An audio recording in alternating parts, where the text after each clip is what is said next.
Hey guys, what's going on? Ernest Wills here. Wanted to do a video about why we do not have a gold standard anymore. In the last video, I explained how we used to have a gold standard and now we don't, and basically the effects of it. Today, I want to explain why we do not have one. Now, officially, the United States government, they say that they officially have, I believe it's about 280, 290 million ounces of gold in reserves. That's how much gold we have. So these are their official statistics. I don't know if they are accurate. I would say not, because our government has a tendency to lie about certain things, just like every other government on the planet. So that's what they said they have. So we'll say, for all intents and purposes, we have 300 million ounces of gold in the United States of America in reserve. Now, at gold's current price of about, it's actually been going up a lot the past couple of weeks. It's almost at 1,300. We'll say $1,300 an ounce. If you multiply 300 million times 1,300, that puts us at about $400 billion. So that means we could back our currency with gold at its current price if we only had $400 billion in the money supply. Now, here's the thing. The money supply is actually a lot bigger than $400 billion. It's actually more like 13 trillion. I think it's like 13.5 or 6 trillion. That's the M2 money supply. That's the currency in circulation and the currency that is on deposits and balance sheets, the bank deposits. So if you take that amount of money, 13.5 trillion, and divide it by the amount of ounces that we have, in order for us to have a gold standard, gold would have to be, if you divide that, I think that number is about $56,000. Gold would have to be that much in order for us to have a gold standard. It would have to be over $50,000 an ounce in order for us to have a gold standard now. That's why we can't have one now. But again, the problem with not having a gold standard is that we have all of these free floating currencies, and you cannot have a free floating currency in an economy that exchanges real goods and services.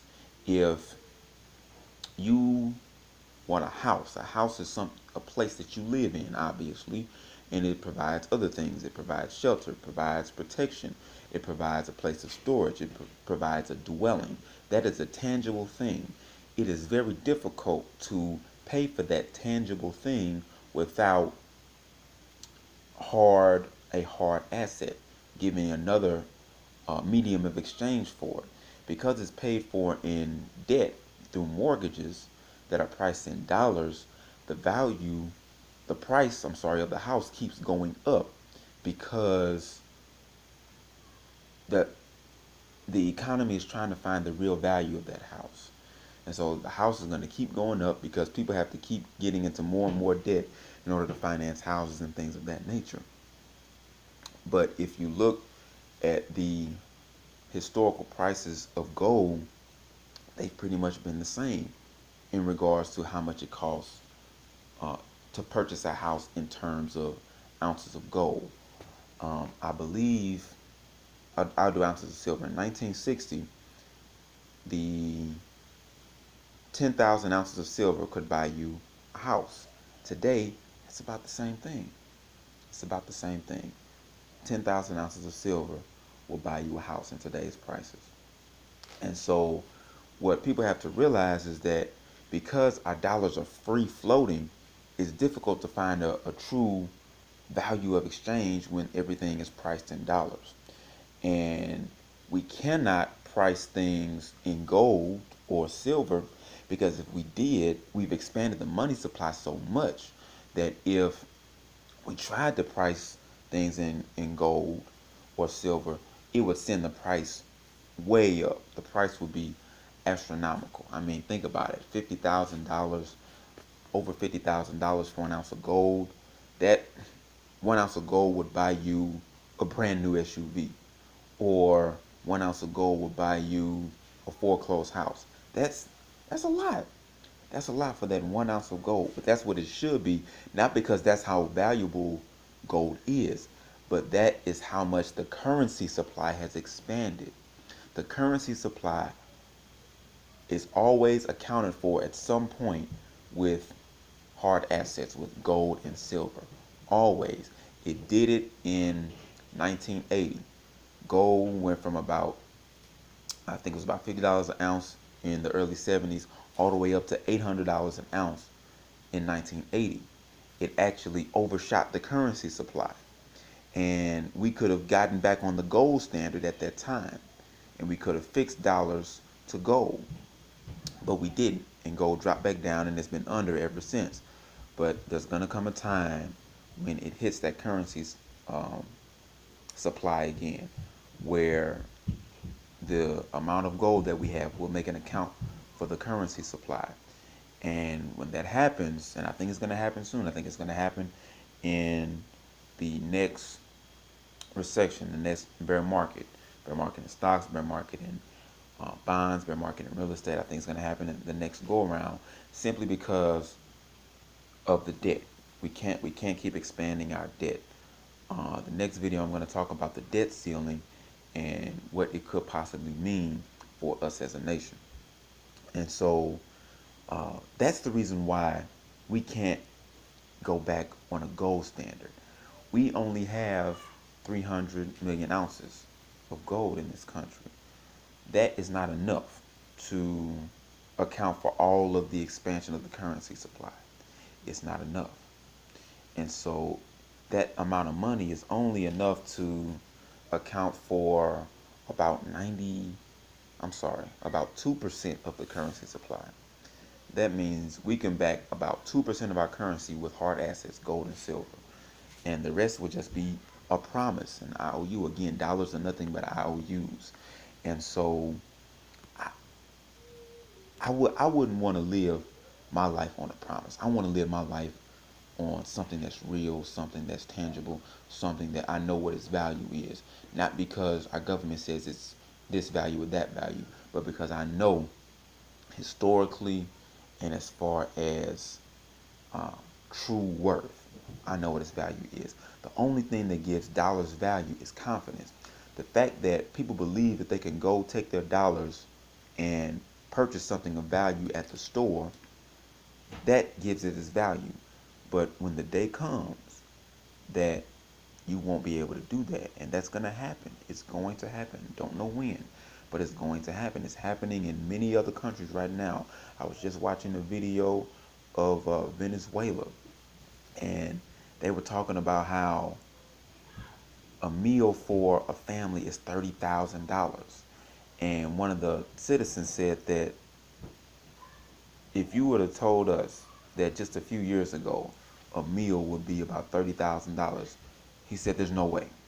Just a few years ago, this process didn't take 15, 20, 30 years. It just took a few years. And I think it's gonna happen faster here in America.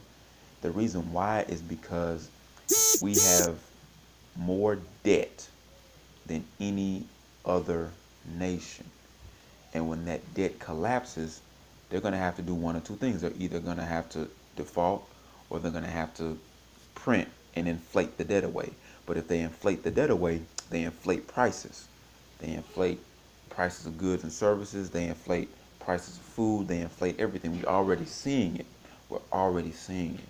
But what else will inflate is the nominal price of gold and silver. But if you are purchasing that now, you are protecting yourself while things are good. It's like you know it's tornado season, and you just had a really, really, really bad tornado in last season, but you want to get everything together, everything ready while the rain is already come and the wind is picking up. By then it's too late. You want to prepare for tornado season when things are calm and things are fine. We just got out of a recession less than 10 years ago. A recession that was so bad that people were comparing it to the Great Depression. A Great Depression that lasted for over 11 years. It was that bad in 2008. And many people are not preparing themselves for what is coming. And if they don't, I really believe that they're going to be in bad shape. And so, again, you don't want to wait until the storm hits. You don't want to wait till the season where it hits. You want to be preparing yourself now. There's a verse in Proverbs that talks about how the ant gathers food in the summertime so that he won't starve in the wintertime. Buying gold and silver is the same thing. You're just slowly accumulating and protecting yourself now instead of the storm hits and you looking around to see what to do. That's not smart. That's not wise. And that is one reason why I like ISN. I'm the type of person that I'm always looking at the price of gold and silver every day. I just keep up with it because at some point it's going to break out, up, down, whatever, but it's going to break out. It's going to become very, very volatile. And so I'm constantly keeping up with the price. But I know many people can't do that. Many of you can't do that. And so the thing that I like about the company that I'm involved in, ISN, is we have an auto saver. And so with an auto saver, you pick the type of gold or silver or both that you want sent to you every month. And you just set up the account. It ships to you automatically every month, and the withdrawal is automatically made. And so you're not even thinking about it, but you know that you are automatically saving in real value in gold and silver every single month. You know you have it coming to your house every single month. And that is so wise because you're not purchasing anything. You are exchanging your dollars for something real because dollars will go to their true value, which is zero, because they're nothing but pieces of paper with numbers and dead presidents on them. That's all they are. They used to be real gold and silver because they said this dollar is bearable for gold and silver on demand. If you present this dollar to the bank, they have to give you gold or silver in some form. Now it's not the case. Now it's not the case. And so what always had value was gold and silver, not dollars. Dollars only had value because they were backed by gold. Now they're not. And so like I said in this video, like I explained earlier, they can never be backed by gold because it would send the price to well over $50,000 an ounce. And that's not even including supply and demand issues. That's not including the ability to mine the gold, purify it, that type of thing. It's not including any of that. So it really would be extremely difficult to get that gold and silver if we try to back our dollars with that currency. So it's just so smart to have every month some gold and silver coming to you because you know that you're not buying it. You're just exchanging your dollars for it. It's like you're saving time because the more you save in dollars, the less time you have because dollars have been depreciating over time. $10,000 used to be a lot of money. Now it's not. $10,000 can't even buy you a used car cash. Most used cars now are, somewhere between $15,000 to $20,000. Unless it's a really, really old, cheap car, $10,000 won't get you that much. It used to. $10,000 used to be able to buy you a lot.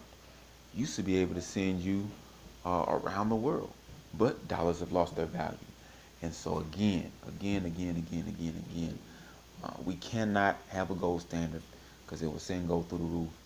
So that's why I believe if you want to make sure that no matter what happens in this next recession, that you're cool because you have gold and silver and you having it shipped to you monthly, please check out ISN and consider us um, to fulfill your precious metal needs. Again, every coin, every item, every bar that you purchase goes towards providing a meal for a starving child through the organization Feed My Starving Children. I hope this video was useful. I hope it gave you a little bit of clarity on why we can't go on a gold standard. Tomorrow I'm going to be talking about the debt ceiling and the possible scenarios. I'm no expert by any means. I'm just going to be putting my thoughts out there about those the things that could be coming up.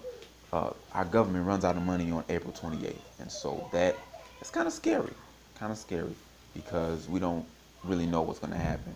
So I'm just going to discuss a few scenarios about it. But that's all for today. Hope you all are having a blessed week. Remember, gold and silver is real money and nothing else. Everything else is credit. God bless. Peace out.